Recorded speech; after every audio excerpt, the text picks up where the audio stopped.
Hola, este es el símbolo astrológico del día. Mi nombre es Magnus Sempiternus Phoenix de Astropsicología. El día de hoy, 12 de marzo del 2024, el Sol está en 22 grados del signo de Piscis. El símbolo Kosminski de 22 grados de Piscis dice: una pila de armas rotas y de aparatos militares y de ropaje militar y armadura que está yaciendo en un charco de lodo. Este símbolo astrológico, dice Kosminski, denota a una persona que va a conocer la pobreza de la agresión y que va a sufrir de los efectos de sus acciones e intenciones. Va a entender que lo que se gana por la fuerza se puede convertir en una maldición en vez de en una bendición. Y el por qué las así llamadas glorias de la antigua Roma se transformaron en tantas dagas dirigidas a su garganta, cuando los resultados de sus acciones la trajeron de nuevo a la tierra. Hay que dejar que esta persona ponga a prueba su poder en una forma más grande que por ponerla a debate o a pelear. Dice, déjenle que libere su mente y que se controle a sí mismo, a sí misma, si puede. Es un símbolo de militancia.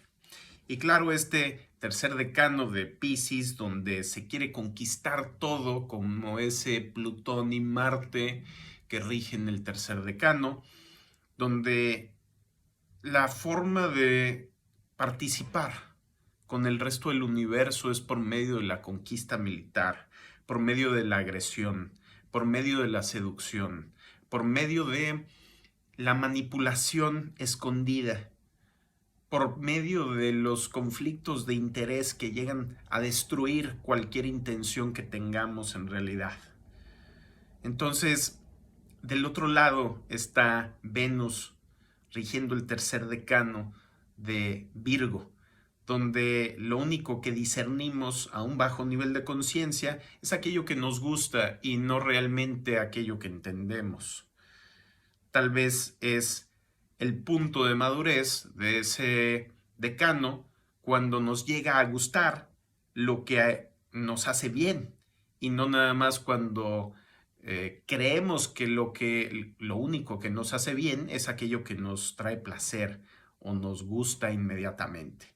Entonces también del otro lado de donde está el Sol en este momento, con Plutón y Escorpión rigiendo este decano, se refiere a esa, bueno, ya elevado a un nivel alto de conciencia.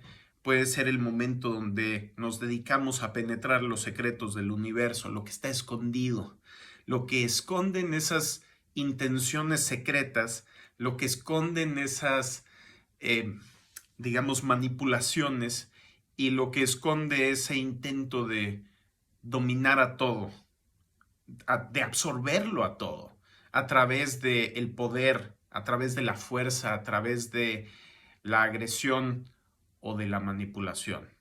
Entonces, esto que dice Kosminski acerca de que lo que se gana por la fuerza se puede convertir en una maldición en vez de en una bendición, es porque en el momento en que me doy cuenta de que me están manipulando, de que me quieren controlar, de que no respetan mi esencia, ese Venus en Virgo también representa el valorar la esencia de las demás personas y el qué son las cosas, qué son las personas en su propio derecho, sin que tenga que ver con que si a mí me agrada o no me agrada.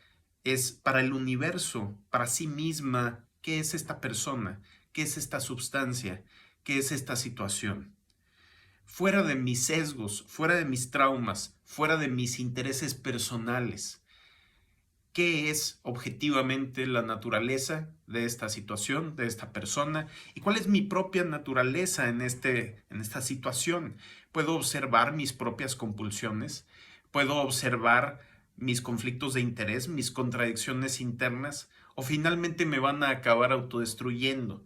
Y ese es el problema de Piscis, ¿no? Que representa el universo que crea todo lo que existe dentro de sí mismo y todo lo destruye. Entonces, ¿qué es lo que queda? ¿Qué es lo que queda cuando se destruye todo? Porque la existencia surge a partir de dos pares polares, positivo y negativo, quark y antiquark, positrón o protón y negatrón, o neutrón y otro tipo de partícula que la niega o que la cancela, electrón y positrón. Entonces, cuando se cancela la materia y antimateria, no queda nada. Es interesante cómo en el mundo, en el universo, está este desequilibrio, donde vemos que existe más materia que antimateria. Y entonces los cosmólogos se rascan la cabeza y dicen, bueno, es que ¿dónde está toda esa antimateria? Ah, no, es que debe de ser la materia oscura o debe de ser la energía oscura.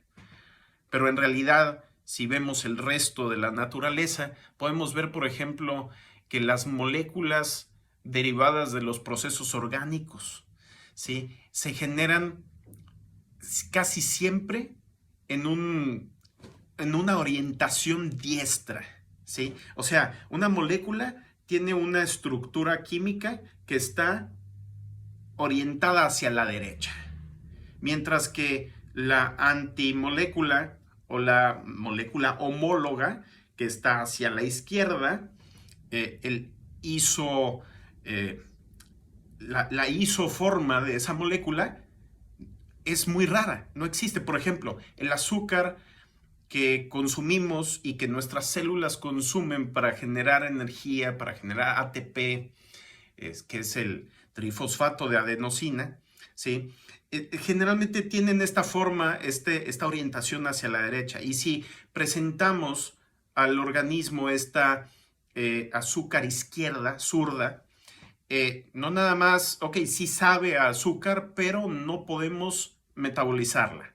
Entonces pasa a través del organismo sin que pueda interactuar con el resto de nuestras células. ¿Por qué? Porque todas las compuertas químicas, los candados químicos en nuestras células están hechas ¿para qué? Para esas moléculas del lado derecho. Y entonces sucede igual que con la materia y la antimateria. Casi todas las moléculas orgánicas son hacia la derecha, ¿sí?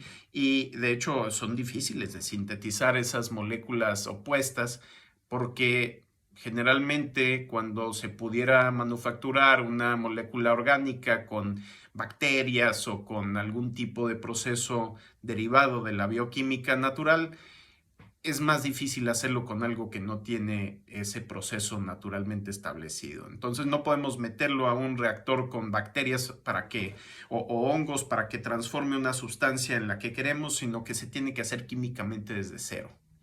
Entonces hay un desequilibrio claro en el universo y no podemos ver el otro lado o no sabemos qué pasó con el otro lado, pero es que aquí es donde empieza la evolución de las cosas. La evolución no nada más es en los entes biológicos, en las cosas vivas. Desde los mismos átomos hay una evolución. Hay una evolución donde los protones y los neutrones y los electrones no se juntan de forma aleatoria, sino que tienen unos elementos preferidos.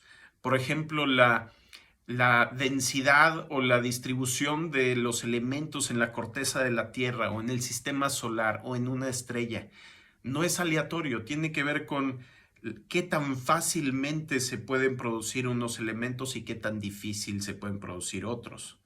Entonces, todo tiene su historia, todo tiene su evolución. Y aquí estos secretos del universo no nada más funcionan para, en este caso, el símbolo astrológico para la guerra, que ya sea una guerra entre sociedades, una guerra interna, una guerra entre molécula y molécula, una guerra entre una versión del ADN y sus opuestos o alternativos, entre una especie y otra, entre una variación de una especie y otra, y también entre nuestros pensamientos, entre nuestras emociones. Estos funcionamientos secretos que tienen las cosas que están presentes en la química, en la física, en la biología, en la psicología, en el pensamiento, en las emociones, están por todos lados. Y entonces todo lo que se tiene que forzar no funciona. Y entonces vemos esa pila de armadura y de armas destruidas. ¿Por qué? Porque gasta demasiada energía el tener que hacer las cosas a fuerzas o en contra de la voluntad o en contra de la esencia de cada parte del universo. No se puede forzar a una parte del universo a hacer algo que no es. Y el tratar de que lo haga es una agresión, es un abuso intolerable y que finalmente es insustentable. Bueno, ese es el símbolo astrológico del día. Platíquenme cómo vieron este símbolo manifiesto en su día a día. A mí ya se me presentó de varias formas. Y en esas relaciones sociales donde se quieren forzar las cosas y no funciona así. Bueno, denme like, síganme, compartan su experiencia de este símbolo, cómo lo vivieron, fácil, difícil, en una situación personal, en una metáfora, lo vieron en las noticias, cómo estuvo. Y nos vemos mañana para el símbolo del día. Hasta luego.